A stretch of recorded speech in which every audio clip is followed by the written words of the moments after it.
নমস্কার। সম্পূর্ণ একটা নতুন এপিসোডে পর্বে আবার আপনাদের স্বাগত। আমরা যে মাসে বসে এই আলাপ আলোচনাটা করছি, অক্টোবর মাস, সেই অক্টোবর মাসটা গোটা দুনিয়াতেই সেলিব্রেটেড হয় as world breast awareness month হিসেবে। অত্যন্ত গুরুত্বপূর্ণ বিষয়, এটা সকলেরই জানা দরকার। তাই আমাদের এই পর্বটি একযোগে হেডলাইন্স ত্রিপুরা, ক্যালকলিং টিভি, ক্যালকলিং ন্যাশনাল এবং নিউজ ভিশন বাংলাদেশে পৃথিবীর সমস্ত বাঙালিদের কাছেই পৌঁছে যাবে, যাতে তারা সকলেই অবগত হন এই অত্যন্ত গুরুত্বপূর্ণ বিষয়টির সম্বন্ধে। আজকে এই গুরুত্বপূর্ণ বিষয়টি নিয়ে আলোচনার জন্য আমাদের সঙ্গে আছেন ডক্টর সুমা চক্রবর্তী, অত্যন্ত প্রথিতযশা একজন ডাক্তার, এবং উনি পিয়ারলেস হসপিটালের ব্রেস্ট রেডিওলজিস্ট। অনেক ধন্যবাদ আমাদের এই পর্বে আসার জন্য, এবং আমাদের দর্শকদের এই বিষয়টা অবগত করবেন আমি নিশ্চিত। প্রথমে যেটা আপনাকে জানতে চাইবো যে মানে ঠিক কী দেখে মহিলারা প্রথম চিকিৎসকের কাছে, মানে বক্ষের গঠন বা কী ব্রেস্টের গঠন কী দেখে চিকিৎসকের কাছে যাওয়ার কথা ভাববেন, নাকি এমনি কিছু বা রেগুলার বেসিসে এটা দেখানো উচিত? আমরা আপনি একদমই ঠিক বলেছেন যে মহিলা কি, এটা খুবই জরুরি যে মহিলা যেন জানে যে কি প্রবলেম হলে ডাক্তারের কাছে যাবে। এটা খুব, না হলে এই নলেজটা না থাকলে মহিলারা সিমটমস থাকলেও ভুগতে থাকবে। তো আমরা যেটা মেইন ওয়ার্ড যেটা আমি বলতে চাই হচ্ছে চেঞ্জ। চেঞ্জ মানে মহিলা তার যখন সে শিশু ছিল, তারপরে যখন বড় হচ্ছে, তখন যে ব্রেস্টের ডেভেলপমেন্টটা হয়, ছোটবেলার থেকে যেভাবে ছিল সেভাবেই যদি সব কিছু আছে তাহলে কোনো ভয়ের কথা না। ফর এক্সাম্পল, যদি ছোটবেলা থেকে একটা ব্রেস্ট আর একটা ব্রেস্ট থেকে একটু বড় আছে, এটা অনেক মহিলাদেরই থাকে, বা একটা স্তনবৃন্ত বা নিপল একটু ভেতরের দিকে আছে, বা নিপলের কোনো একটা অংশে স্কিনটা একটু অন্যরকম রং বা কিছু আছে, এটা যদি ছোটবেলার থেকেই থাকে এটাকে আমরা ওয়ারি করি না। কিন্তু যে মেইন ওয়ার্ড যেটা আমি বললাম চেঞ্জ, যদি কোনো at any point in time যদি মহিলা দেখে যে ব্রেস্ট আগের মতো নেই বা চেঞ্জ হচ্ছে, তাহলে ডাক্তারের কাছে যাওয়া উচিত। এটার কিছু এক্সেপশন আছে, যেরকম প্রেগনেন্সি হোক বা ব্রেস্ট ফিডিং হোক, বা মহিলার যখন বয়স বাড়ে তখন ব্রেস্টের একটু গঠনটা চেঞ্জ হতে পারে, সেগুলোকে আমরা চেঞ্জ বলে ধরছি না, সেগুলোকে আমরা নর্মাল বলে ধরছি। যদি মহিলা তার ব্রেস্টে দেখছে যে কোনো একটা পার্টিকুলার জায়গা নতুন করে ফোলা লাগছে, তো ওখানে কি তখন স্যার ভাবতে হবে যে এখানে কি আছে, এখানে কি একটা টিউমার আছে বা কোনো ভয়ের কিছু আছে। বা যদি নিপল যেটা সবসময় মানে নর্মাল ছিল এখন একটু ভেতরের দিকে ঢুকে যাচ্ছে, বা হাতে একটা গুটির মতন কিছু একটা ব্রেস্টে ফিল করতে পারছে হাতে, যেটা আগে ছিল না, যেটা নতুন। তো বা নিপলের বা স্তনবৃদ্ধি থেকে কোনো জল বা রক্ত বা কিছু আসছে, নিজে টিপে আনা না, যদি নিজের থেকেই মানে স্পন্টেনিয়াস যেটাকে বলা হয় কিছু বেরোচ্ছে, এরম কয়েকটা সিমটম আছে যেটা যদি মহিলা দেখে এবং চেঞ্জ উইদিন ইনভার্টেড কমাস আবার বলতে চাই, যদি কোনো চেঞ্জ দেখে তাহলে ডাক্তারের কাছে যাওয়া দরকার। এবং কখনো কখনো একটু কনফিউজিং লাগে যাই কি যাই না, মানে এটা একটু একদম, তখন যদি আপনার মনে কোনো শঙ্কা থাকে তাহলে যান।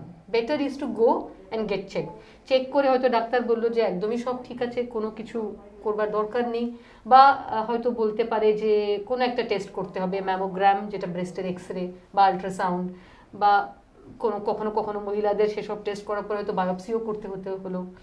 বাট যাই করতে হবে সেটা আমাদের তো করতেই হবে, কেননা লুকিয়ে রেখে বা শাই ফিল করলে, লজ্জা ফিল করলে সেই জিনিসটা চলে যাবে না, সেটা কিন্তু আরো বড় হয়ে পরে দেখা দেবে। তো যদি মনে কোনো শঙ্কা থাকে, বেস্ট টু গো। এটা আমি বলছি সিমটমস নিয়ে।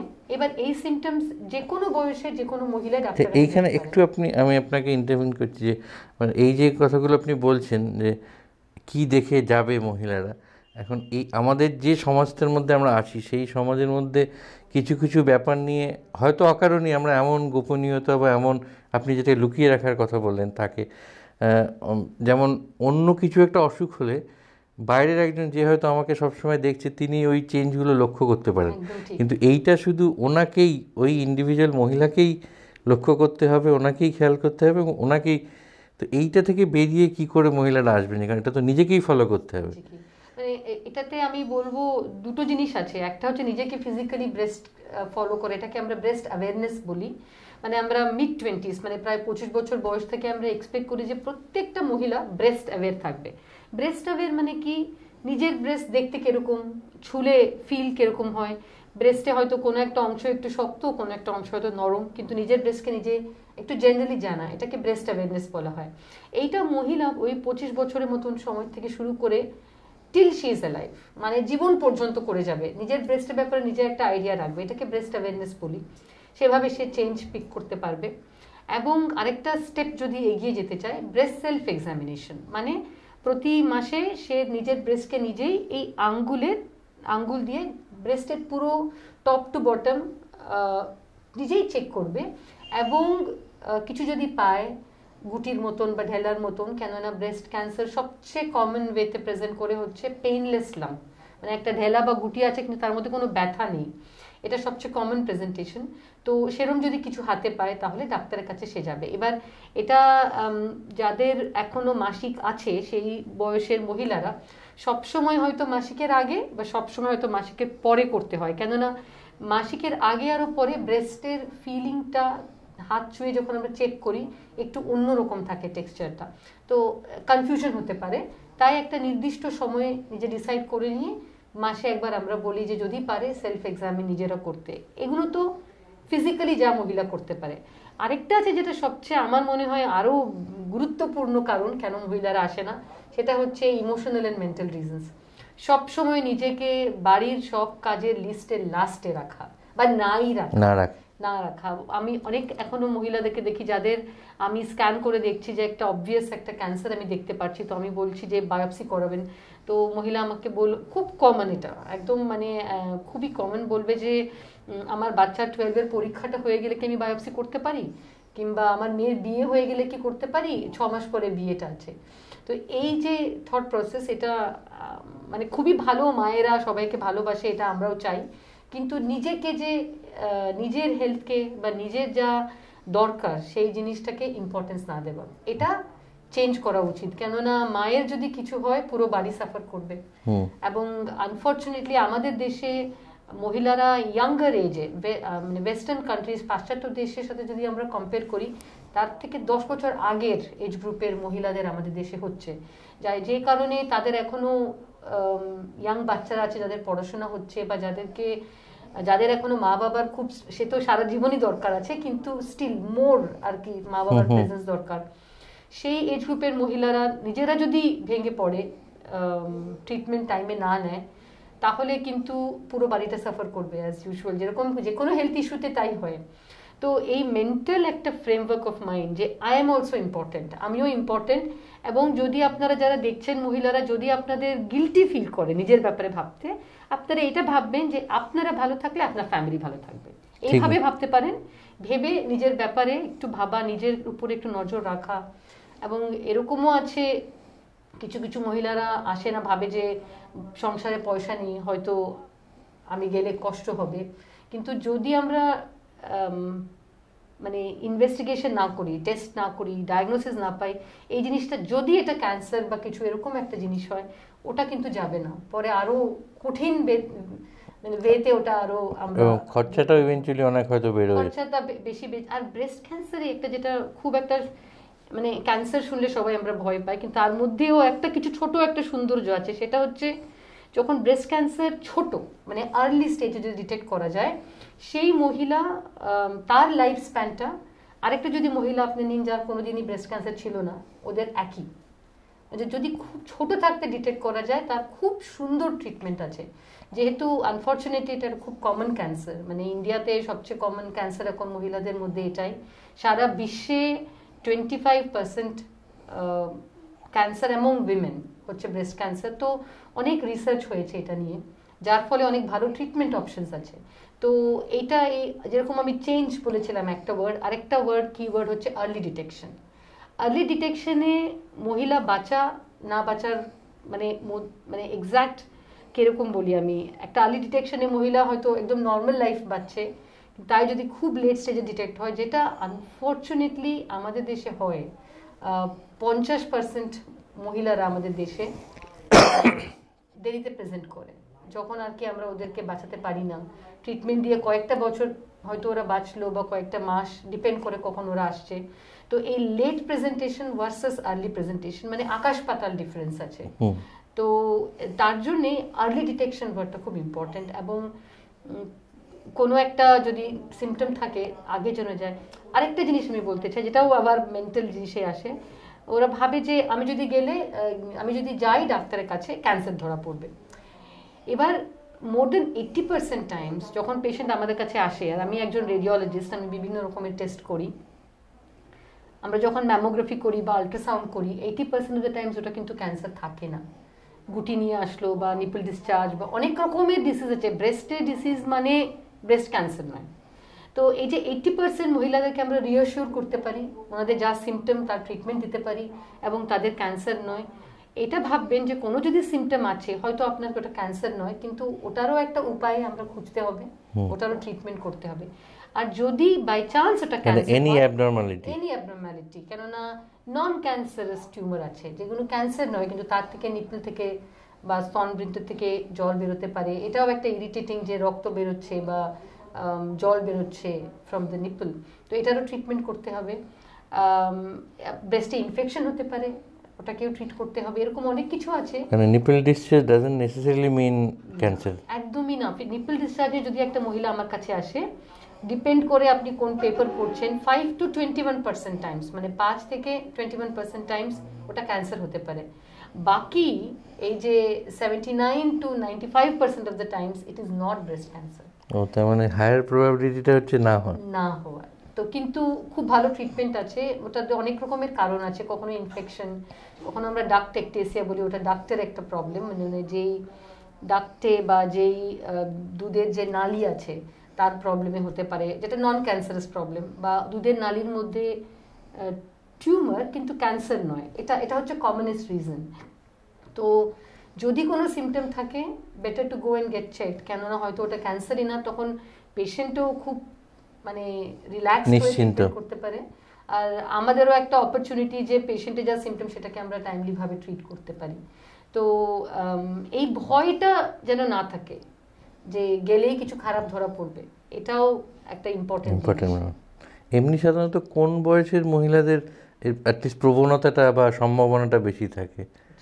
ব্রেস্ট ক্যান্সারের মহিলাদের সবচেয়ে বড় রিস্ক ফ্যাক্টর হচ্ছে এজ।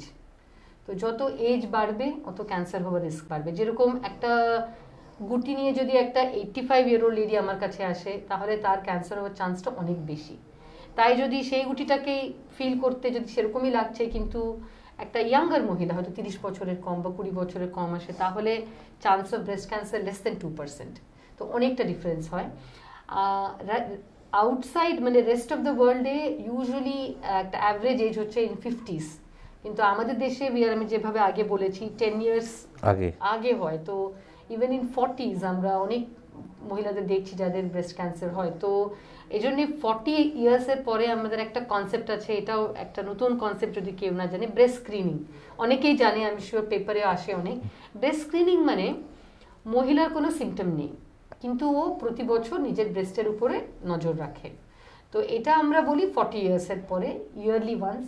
ইন্ডিয়াতে যে breast imaging society of India, তাদের যা গাইডলাইন্স আছে, সেই গাইডলাইন্স যে টাস্ক গ্রুপ লিখেছে তার আমি লিড আর কি।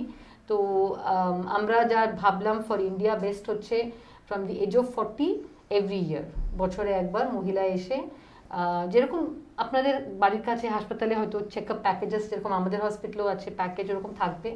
বাড়ির কাছাকাছি যেই হাসপাতালে ম্যামোগ্রাফি, ইউজুয়ালি ম্যামোগ্রাফি করা হয়, যেটা হচ্ছে ব্রেস্টের এক্সরে, তারপরে দরকার পড়লে আল্ট্রাসাউন্ড করা হয়, এবং বিভিন্ন হাসপাতালে বিভিন্ন রকমের ফ্যাসিলিটি থাকে। তো 40 ইয়ার্সের পরে আমরা বলবো যে better to keep N I, মানে বছরে একবার একটা ম্যামোগ্রাফি করানো।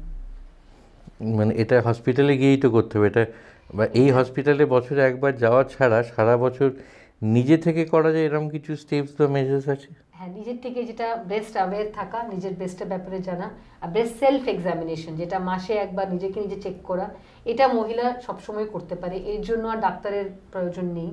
কিন্তু 40 ইয়ার্সের পরে, কেন এটা আমরা 40 ইয়ার্সের পরে বলছি, বিকজ 40 ইয়ার্সের পরে ব্রেস্ট ক্যান্সার হওয়ার চান্সটা একটু বাড়ে, এবং আমরা ব্রেস্ট ক্যান্সারকে এমন একটা স্টেজে ধরতে চাই যখন ওটা প্যালপেবল নয়, মানে হাতে ছুঁয়ে পাওয়া যাচ্ছে না বা বোঝা যাচ্ছে না, মানে হাতে ফিল করার আগের স্টেজটায় আমরা ওটাকে ক্যাচ করতে চাই, বিকজ অফ ওই same early detection can save lives. যার জন্য আমরা বলি যে 40 ইয়ার্সের পরে বেটার যে নিজের থেকেই গিয়ে একবার একটা চেক আপ করিয়ে নেওয়া বছরে। আর এই যে আর্লি ডিটেকশনের একটা তো ক্যান সেভ লাইভস, আরেকটা আছে ইট ক্যান সেভ ব্রেস্টস। মানে কি, ছোট্ট একটা ক্যান্সার থাকলে সার্জন সেটাকে জাস্ট ক্যান্সারটাকে বাদ দিল, মহিলার ব্রেস্টটা কিন্তু মহিলা রাখতে পারছে। যে এই যে আমরা ভয় পাই, মহিলারা ভয় পায় যে গেলেই ব্রেস্ট বাদ দেবে, এটা কিন্তু নয়। যত আর্লি ডিটেকশন হবে তত আমরা ব্রেস্ট কনজার্ভিং সার্জারি, মানে ব্রেস্টটাকে বাদ না দিয়ে শুধু ওই টিউমারটাকে বাদ দেওয়া, এবং সেটা করে যদি খুব দেখতে কসমেটিক্যালি ভালো না লাগে, এরকম সার্জারি আছে যে দুটো ব্রেস্টকে মোটামুটি দেখতে একই রকম বা সিমেট্রিক্যাল বানানো। এরকম প্রচুর এখন ব্রেস্ট রিলেটেড প্রত্যেকটা ফিল্ডে, প্লাস্টিক সার্জারি হোক বা ব্রেস্ট সার্জনস হোক বা ব্রেস্ট রেডিওলজিস্ট হোক, আমরা সবাই এখন 20 বছর আগে যা ছিলাম তার থেকে অনেক বেটার ইকুইপড। এবং এগুলোর সেই অর্থে সাইড এফেক্টস খুব একটা কিছু নেই না, মানে সাইড এফেক্ট, ট্রিটমেন্টের কোনো সেরকম সাইড এফেক্ট বলতে কিছু নেই। যে কোনো সার্জারি যা রিস্ক থাকে আর কি, সে তো একটা ছোট হার্নিয়া অপারেশন করতে গেলেও কয়েকটা রিস্ক থাকে, সেরকম তো প্রত্যেকটা প্রসিজারের সাথে রিলেটেড রিস্ক থাকে। কিন্তু আমি যেটা বলতে চাইছি হচ্ছে যে 20 বছর আগে হয়তো কারো মায়ের বা পিসির বা কারো হয়েছিল, সেটাকে যেন মনে না রাখে। মানে সেখান থেকে সায়েন্স অনেক এগিয়ে গেছে।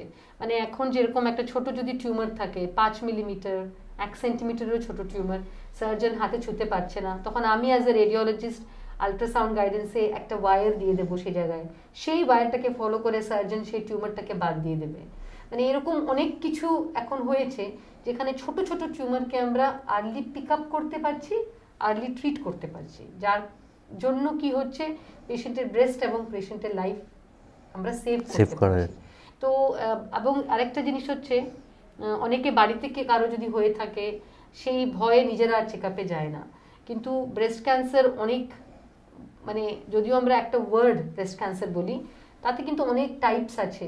অ্যান্ড এরকম নয় যে আপনার বন্ধু বা রিলেটিভ বা কেউ যেহেতু সাফার করেছে আপনারও সেম আছে, সেটা কিন্তু না। হতে পারে আপনার ক্যান্সারটা অনেকটাই সিম্পল, অনেকটাই ট্রিটেবল, আর্লি ডিটেক্ট করলে একদমই আপনি ঠিক হয়ে যাবেন। এই ওপেন মাইন্ডেডনেসটা মহিলাদের থাকতে হবে, যে ভয় না পেয়ে মনটাকে একটু ওপেন করে যে আমি নিজেকে ইম্পর্টেন্স এই সব কিছু করলে এটা দিয়ে অনেক, যেটা the end product of all this হচ্ছে early detection, and that is what we want. এমনি লাইক মেনি আদার ডিজিজ, এই ডিজিজটার ক্ষেত্রে কোনো প্রিভেন্টিভ কিছু আছে যেগুলো মহিলারা নিতে পারেন maybe on a regular basis, on a sustain basis, যাতে প্রবাবিলিটিটা কমে? কারেক্ট। মানে ব্রেস্ট ক্যান্সারের একটা যেটা জিনিস ইনফরমেশন আমাদের কাছে নেই, সেটা হচ্ছে এক্স্যাক্টলি এটা কেন হয়।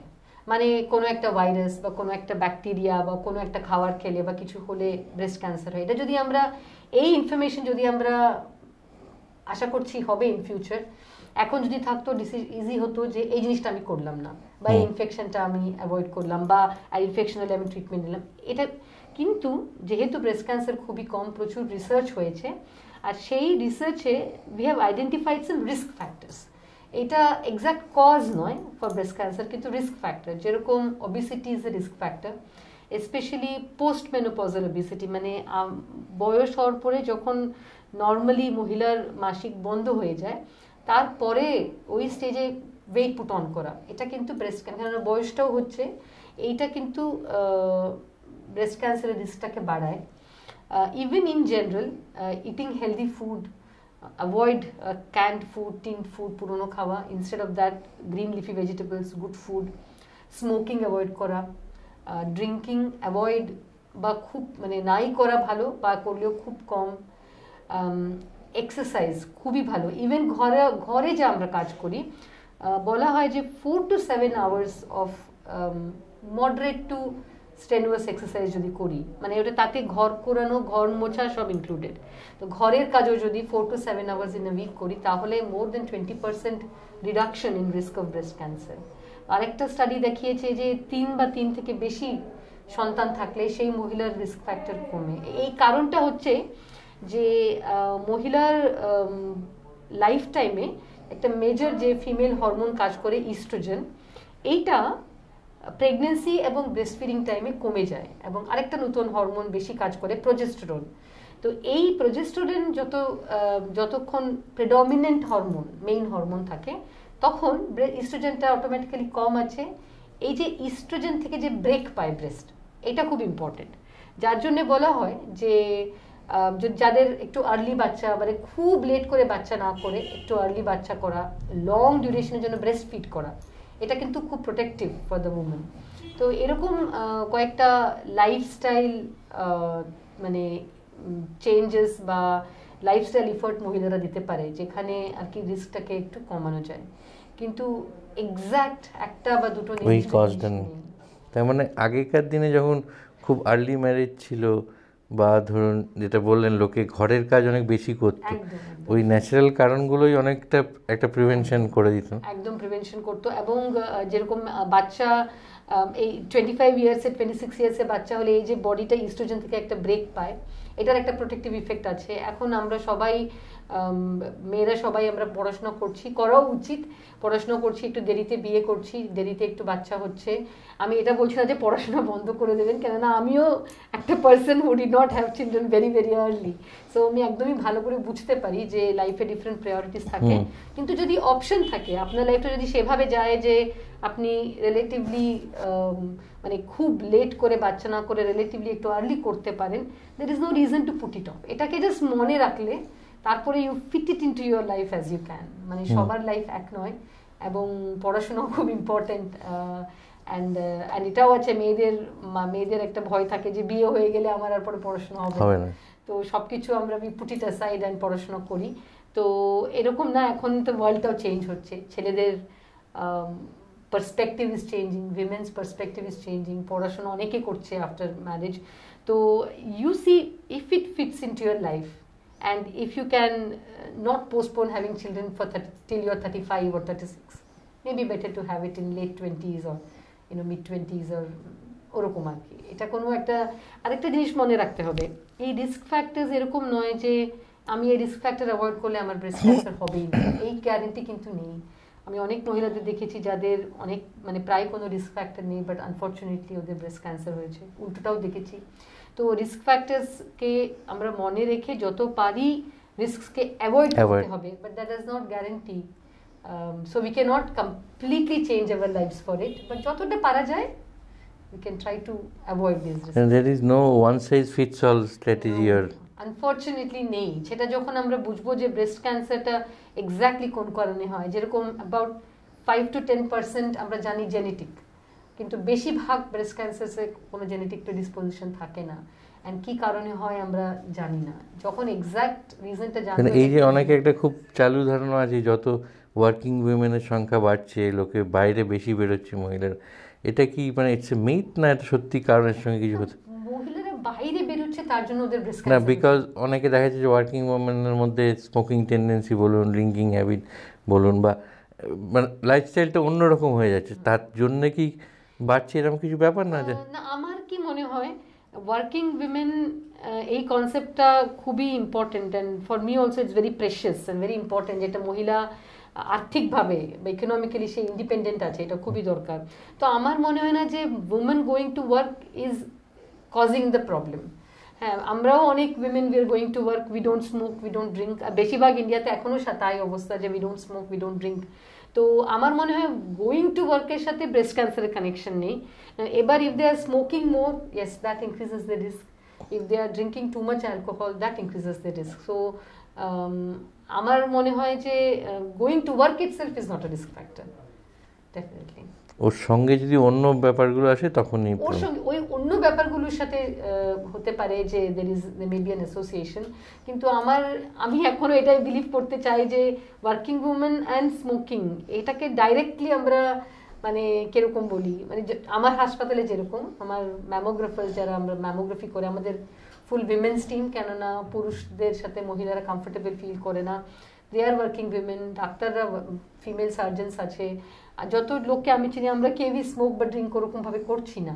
So I am saying that working is one aspect and risks are another aspect. আমি চাই না যে মহিলারা ভাবে যে কাজে যাওয়াটা ভুল, সেটা ভুল নয়, but try and avoid the risk factors for breast cancer, সেটা ইম্পর্টেন্ট।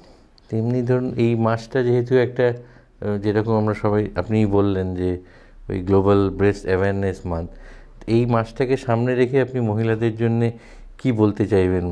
সে আপনার সাজেশন বলুন বা অ্যাডভাইস বলুন, ওইটা যদি একটু বলেন। আমি ওদেরকে এটাই বলতে চাই যে যারাই দেখছেন, আমিও মহিলা, তো আমিও একজন মা, ওয়াইফ, এবং কারো মেয়ে, তো আমারও লাইফে এই সেম আপনাদের যা আছে সেম প্রবলেমস আছে এবং সেম মানে খুশিও আছে, বিকজ আমরা একটা বাড়িতে যা আমাদের রোল আছে সেটা অত্যন্ত ইম্পর্ট্যান্ট। তা আমি এটাই বলতে চাই যে অন্যদেরকে দেখাশোনা করবেন, কেননা আপনি দেখাশোনা না করলে আপনার বাড়ি চলবে না, সংসার চলবে না। কিন্তু প্লিজ কাইন্ডলি নিজেরও দেখাশোনা করবেন। মানে ছোট ছোট জিনিস, এই মাসে একবার নিজের ব্রেস্টকে একবার ছুঁয়ে দেখে নেওয়া যে আমার ব্রেস্টে কোনো নতুন গুটি বা কিছু আছে নাকি। ভয় পেয়ে করবেন না, এটা ভয় পাওয়ার কিছু নেই। এটা আপনি জাস্ট ভাববেন যে যেরকম আপনি আপনার মুখ দেখছেন, মুখে যদি একটা স্পট দেখেন তখন আপনি স্কিনের ডাক্তারের কাছে যান, সেরকমই ব্রেস্ট যেহেতু কেউ দেখছে না তার মানে এটা নয় যে ওখানে প্রবলেম হতে পারে না। ভয় পেয়ে করবেন না, জাস্ট একবার মাসে একবার চেক আপ করবেন। কোনো যদি প্রবলেম হয় তাহলে, যদি আপনার মানে পুরুষদেরকে বলতে ভয় করে, তাহলে বাড়ির অন্য কোনো মহিলাকে বলবেন, নিজের মেয়েকে কিংবা বোনকে বা কোনো। আর এখন অনেক মহিলা ডাক্তার আছে, তো যে কোনো একজন মহিলা ডাক্তারের কাছে যেতে পারেন যদি আপনার মনে হয় যে পুরুষের কাছে যাবেন না। যদিও ডাক্তারদের কাছে কোনোদিন পুরুষ বা মহিলা বলে ওদেরকে ভেবে যাবেন না, ওরা শুধু ডাক্তার, কিন্তু জেন্ডার নিউট্রাল একদম। কেননা ডাক্তার, যখন আমি একটা পেশেন্ট আমার সামনে আসছে, আমি তাকে সে মেল বা ফিমেল এরকম ভাবে আমি ভাবি না, ভাবি টু দি এক্সটেন্ট যে একটা মেল পেশেন্টে অন্য ডিসিজ হতে পারে, সেটা অন্যরকম, কিন্তু অ্যাপ্রোচ টু দ্য পার্সন হচ্ছে একটা মানুষ। এখন আমি একজন মানুষ, তাও যদি আপনাদের মানে যেতে ইচ্ছা না করে ব্রেস্ট প্রবলেমস দেখাতে, একটা মহিলা ডাক্তারের কাছে যাবেন, দেখাবেন, এবং কোনো যদি প্রবলেম থাকে ওটাকে ঢেকে রাখতে বা লজ্জা পেয়ে না দেখিয়ে থাকবেন না। কাইন্ডলি নিজের ব্রেস্টের দেখাশোনা আপনি ফার্স্ট স্টার্টিং পয়েন্ট, তার ডাক্তার পরে আসছে, দেখাশোনা করবেন এবং 40 বছরের পরে রেগুলার চেক আপ করাবেন, এটাই আমি বলবো। এবং ভয় পাবেন না। ভয় কখনো লাগলে বা লজ্জা করলে এটাই ভাববেন যে এটা আমি আমার জন্য করছি না, আমার ফ্যামিলির জন্য করছি, আমার সংসারের জন্য আমি নিজের দেখাশোনা করছি। Thank you. খুব জরুরি একটা কথা উনি ডক্টর চক্রবর্তী বললেন। আমি আশা করব আপনারা যারা দেখলেন বা যারা এর থেকে শুনবেন, যারা দেখলেন তারা, যারা দেখলেন না তাদের কাছে ওই বার্তাটা পৌঁছে দিন যে সুস্থ থাকাটা মানে শুধু নিজে সুস্থ থাকা নয়, অন্যদেরও সুস্থ রাখা। কাজে আমরা আশা করব যে আপনারা সকলে খুব খুব ভালো থাকবেন, সুস্থ থাকবেন এবং নিজেদের সুস্থ থাকার মাধ্যমে অন্যদের সুস্থ রাখবেন। আপনারা দেখতে থাকুন হেডলাইন্স ত্রিপুরা, ক্যালকালিং টিভি। নমস্কার।